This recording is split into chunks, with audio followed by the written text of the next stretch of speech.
என் பையன் உன் கழுத்தில் கட்டின தாலியை தூக்கி தூர எறின்னு சொல்லி ஆனந்தியை பார்த்து அன்புவோட அம்மா மிரட்ட, நான் ஒன்றும் உங்கள் பையன் கூட விருப்பப்பட்டு இந்த தாலியை என் கழுத்தில் கட்டிக்கல.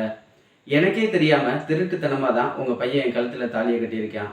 இந்த தாலி ஒன்று எனக்கு தேவையில்லைன்னு சொல்லி ஆனந்தியும் அந்த தாலியை கழட்டி எரிய போகிறாங்க. அந்த நேரத்தில் ஆனந்தியோட அப்பா வந்து தடுக்கிறாரு. அன்பு கட்டின தாலியை நீ கழட்டி எரிஞ்சிடாத. அன்பு விருப்பப்பட்டு தான் உன் கழுத்தில் தாலி கட்டியிருக்காரு.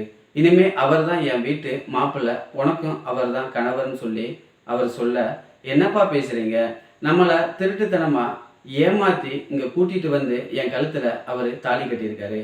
எனக்கே விருப்பம் இல்லாமல் தான் அவர் தாலி கட்டியிருக்காரு. அவருக்கு மட்டும் விருப்பம் இருந்தால் போதுமா? எனக்கு அவர் தேவையில்லை, அவரை நான் ஏற்றுக்க முடியாதுன்னு சொல்லி ஆனந்தி வாதாடுறாங்க. இது வரைக்கும் அன்புவோட அம்மா பேசின அவமானத்தை விட நீ இந்த தாலியை கழட்டி எரிஞ்சனா இது நம்ம குடும்பத்துக்கு அழிக்க முடியாத பெரிய அவமானமாக போயிடும். ஏற்கனவே நீ உன் வயிற்றுல ஒரு கருவை சுமந்து இருக்கிறதுனால நம்ம பெரிய அவமானத்தில் இருக்கோம். தயவு செஞ்சு அன்பு கட்டின தாலியை நீ கழட்டி எரிஞ்சிடாதன்னு சொல்லி அவர் எவ்வளவோ கெஞ்சுறாரு. அந்த நேரத்தில் அன்புவும் வந்து ஆனந்திட்ட கெஞ்சுறாரு. ப்ளீஸ் ஆனந்தி, நான் கட்டின தாலியை நீ கழட்டி எரிஞ்சிடாத. நான் உன் மேலே விருப்பப்பட்டு தான் தாலி கட்டியிருக்கேன். நான் உன்னை மனைவியாக ஏற்றுக்கிறேன்னு சொல்லிட்டு எவ்வளவோ கெஞ்சேன்.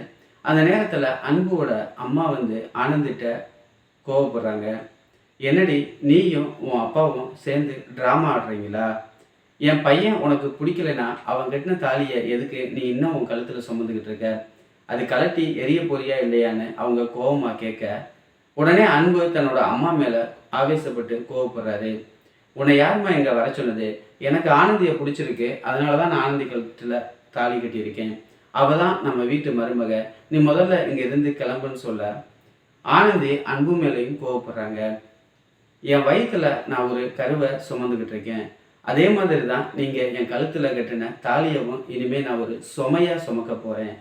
இனிமேல் எந்த காலம் ஆனாலும் நீங்கள் எனக்கு கணவராக வர முடியாது. நான் எங்கள் அக்கா எப்படி எங்கள் வீட்டில் வாழவெட்டியாக இருக்காளோ அதே மாதிரி நான் இனிமேல் எங்கள் வீட்டில் ஒரு வாழவெட்டியாகவே இருந்துக்கிறேன்னு சொல்லிட்டு அங்கேருந்து கோபமாக கிளம்பி போகிறாங்க ஆனந்தி. அன்புவையும் ஆனந்தியவும் எப்படியாச்சும் சேர்த்து வச்சிடலாம் அப்படின்னு சொல்லிட்டு இங்கே கூட்டிகிட்டு வந்து கல்யாணம் பண்ணி வைக்க பிளான் பண்ண மகேஷ் இதை பார்த்து ரொம்பவே அதிர்ச்சியாகிறாரு. அன்புக்கும் ஆனந்திக்கும் நடந்த கல்யாணத்தில் ஆனந்திக்கு விருப்பம் இல்லைன்னு தெரிஞ்ச துளசியும் அன்புவோட அம்மாவும் இதை பார்த்து சந்தோஷப்படுறாங்க. எப்படியாச்சும் அன்புவோட மனசை மாற்றி துளசிக்கு தன்னோட மகனை கல்யாணம் பண்ணி வச்சிடலாம்னு சொல்லிட்டு அன்புவோட அம்மாவும் சந்தோஷத்தோட அங்கேருந்து கிளம்பி போகிறாங்க.